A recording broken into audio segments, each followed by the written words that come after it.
Bonjour à toutes et à tous, ça y est, le grand jour est arrivé. Ce dimanche 20 novembre 2022 marque le coup d'envoi de la 22e édition de la Coupe du Monde qui se déroulera au Qatar jusqu'au 18 décembre prochain. 4 ans et 4 mois après le sacre de l'équipe de France, les Bleus remettent leur titre en jeu. La Gazzetta dello Sport nous octroie cette superbe une en ce dimanche matin avec les stars attendues pour ce mondial. Tout l'or du monde, écrit le journal au papier rose. Néanmoins, un sentiment étrange règne puisque la planète football est divisée par cette édition de la Coupe du Monde qui s'annonce d'ores et déjà comme la plus controversée de l'histoire. Et pour cause, ces derniers mois, on a plus parlé polémique que sportive, et même le jour J, ça continue. À titre d'exemple, le quotidien régional Ouest France évoque un mondial de football contesté qui s'ouvre au Qatar. Même son cloche en une du quotidien Le Bien Public, qui résume parfaitement la situation, jour J après des mois de polémique. Soupçons de corruption, atteinte aux droits de l'homme et désastre écologique, cette Coupe du Monde au Qatar fait couler beaucoup d'encre. En Allemagne, le journal Frankfurter Allgemeine parle de la Coupe du Monde la plus triste avant même que cette dernière n'ait débuté. Le canard Welt am Sonntag se pose même la question suivante, devrions-nous regarder ? Pour tous les amoureux du ballon rond, cette édition si contestée au Qatar sera la dernière de Lionel Messi, Cristiano Ronaldo et peut-être même celle de Neymar. Difficile donc de faire autrement quand on aime ce sport malgré toutes les polémiques liées à cet événement planétaire. Car oui, la Coupe du Monde reste la compétition la plus prestigieuse de ce sport et le rêve de tous les footballeurs, alors on y va comme le placard de Sunday Mirror en une de couverture. Il faut faire abstraction de toutes les polémiques et se concentrer sur le terrain et le spectacle que vont nous proposer les 32 nations participantes. Place au jeu, lance le Dauphiné libéré. En Espagne, le journal Marca donne rendez-vous au peuple ibérique. Le 18 décembre, ne faites pas de projet, peut-on lire. Cette date correspond évidemment à la finale de la Coupe du Monde.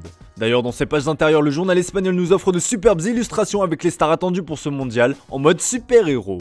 Dans le même ton, le Mundo Deportivo demande aux hommes de Luis Enrique d'aller la chercher. L'Italie de son côté ne participera pas à cet événement planétaire puisqu'ils n'ont pas su passer les barrages, mais la presse italienne a choisi son camp, à l'image du Corriere dello Sport. Nous sommes l'Argentine, est-il écrit. Un choix évidemment motivé par les nombreux Argentins comme Di Maria, Dybala et Lautaro Martinez qui évoluent en Serie A.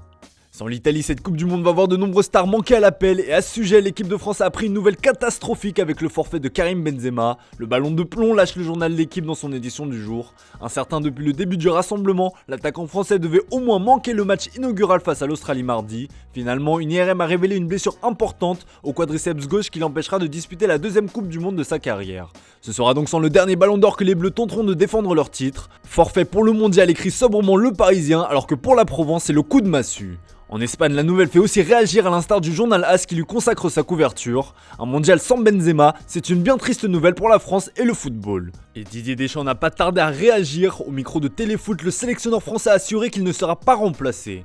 C'est un gros coup dur, il avait tout fait pour être là et était en séance. Sur un geste anodin, l'autre jambe est devant. Il a ressenti une douleur musculaire et les examens ont confirmé une lésion trop importante par rapport aux exigences qui nous attendent. Non, il ne sera pas remplacé, a-t-il expliqué. Allez, on file en Angleterre pour continuer ce tour de la presse sportive grandement consacré à la Coupe du Monde. Si beaucoup de nations ont préféré garder le silence face aux nombreuses polémiques, l'Angleterre et son capitaine Harry Kane comptent bien mener des actions. La sélection des Three Lions a prévu de faire porter à l'attaquant des Spurs un brassard One Love lors de son match inaugural face à l'Iran lundi. Avec le soutien de son pays, Harry Kane défiera donc la FIFA qui a de son côté prévu de faire porter un brassard avec le slogan Football Unites the World. L'attaquant anglais fait aussi la une du Sunday Star avec ce brassard. La fédération anglaise s'expose à une amende mais elle ne sera pas la seule puisque 8 autres pays porteront ce brassard One Love en signe de leur engagement envers les droits des homosexuels et en faveur des droits de l'homme. On termine ce tour de la presse sportive avec le Portugal qui fait partie des favoris pour remporter cette Coupe du Monde. Et c'est Bernardo Silva qui fait la une du journal Abola en ce dimanche matin. En conférence de presse, le milieu de Manchester City a affiché haut et fort ses ambitions. Nous sommes venus pour gagner, a-t-il lâché. La sélection lusitanienne semble armée avec sa génération dorée et pourra évidemment compter sur le roi Ronaldo comme le surnomme le journal Record. Le quintuple ballon d'or qui dispute sa 5e et dernière Coupe du Monde tentera de remporter le seul trophée qu'il manque à sa carrière. Et malgré toutes les polémiques qu'a provoqué son interview explosive, CR7 reste concentré sur cet unique objectif. Bernardo Silva s'est d'ailleurs dit agacer des questions à ce sujet et assure qu'ils sont tous sur la même longueur d'onde comme le relaie le Manchester Evening News. Ce sera donc uniquement le mondial et la sélection du Portugal pour Cristiano Ronaldo, le reste viendra après. En tout cas, le Daily Mirror annonce que Chelsea compte bien bondir sur l'opportunité CR7 si les Red Devils venaient à rompre son contrat. Néanmoins, le tabloïd anglais explique que le club mancunien ne serait pas enclin à lâcher le quintuple ballon d'or à un rival. Affaire à suivre. Voilà les amis, c'est tout pour ce matin, merci pour votre fidélité, excellente cérémonie d'ouverture de la Coupe du Monde à vous, et n'oubliez pas le JT Foot Mercato en fin d'après-midi.